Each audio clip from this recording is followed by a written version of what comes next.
Back at Harvard in 1958, the United States is experiencing huge shifts in culture.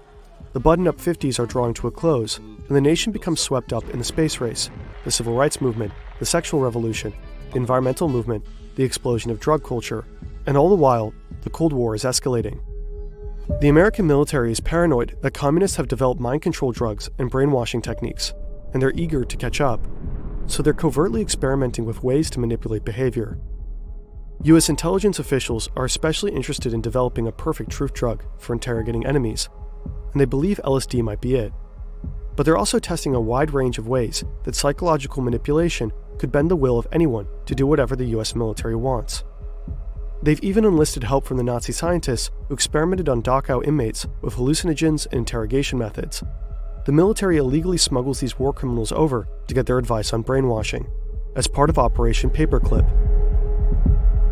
Over the course of at least 11 years, thousands of Americans are subjected to unethical psychological experiments that include sensory deprivation, hallucinogenic drugs dosed without consent, subliminal messaging, hypnosis, electroshock therapy, and even ice pick lobotomies.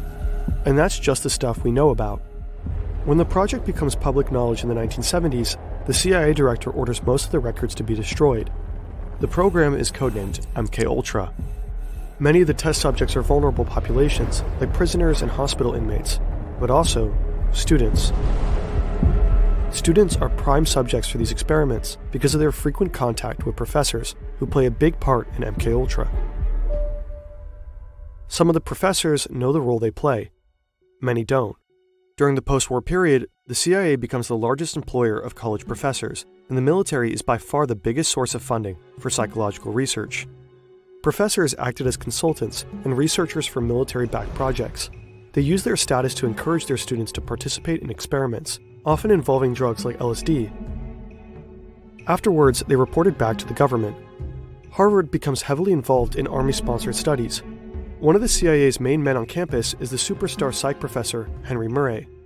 Murray is well known for his studies of personality, and since the CIA's beginnings, his theories have influenced how they recruit new agents and how they interrogate suspects.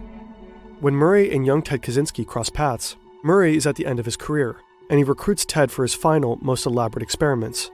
They're meant to assess the effects of stress and harsh interrogation on gifted male students.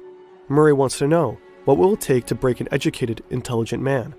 The setup is simple.